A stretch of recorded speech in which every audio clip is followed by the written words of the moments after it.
sa Ebanghelyo karong adlaw atong nasayran nga si Jesus nagbuhat ug naglihok sumala sa mga paagi o kabubuton sa Amahan.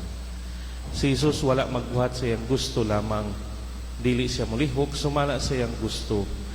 Ang iyang mga lihok kanunay nga nahiuyon sa mga plano sa Dios. Kanunay siyang nagbuhat sa pagsunod sa gusto sa Amahan.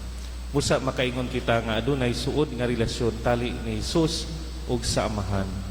Adunay panagiusa tali kanila. Usa sila sa mga buhat sa pagluwas sa katawhan.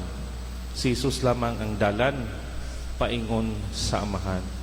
Iyang gipadayag kanato kung kinsa ang Amahan, ug kang Jesus lamang kita makahibalo kung unsa ang Dios nga Amahan ug kung sa unsang paagi ang Amahan nagabuhat kanato. Ang Dios nga Amahan nahigugma kanato ug nagpadayag sa iyang kinabuhi kanato diha kang Jesus. Si Jesus mitubag kanila, ang akong Amahan nagbuhat hangtod karon ug ako sab nagbuhat. Unsa nagkini nga mga buhat? Una, gikan sa verse 31, kini naghatag og kinabuhi. Ang Dios nga Amahan naghatag kanato og kinabuhi. Gusto niya nga maangkon nato ang kahingpitan sa kinabuhi. Gitugyan ni Jesus ang iyang kinabuhi aron atong maangkon ang kinabuhing dayon. Siya namatay sa krus aron kita makapuyo uban sa Amahan. Ang Dios naghatag sa tanan, gibuhat sa Dios ang tanan dinhi sa atoa. Nganuman kini tungod kay dili siya gusto nga kita magkinabuhi sa usa ka kinabuhi sa pagbasol, usa ka kinabuhi sa kasubo ug sa kinabuhi sa nawala nga mga oportunidad.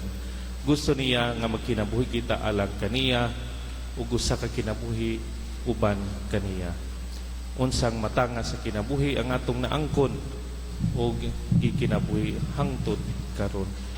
Ikaduha katong verse 27, kini nahisulat, siya naghatag kaniya og gahom sa pagbuhat sa paghukom.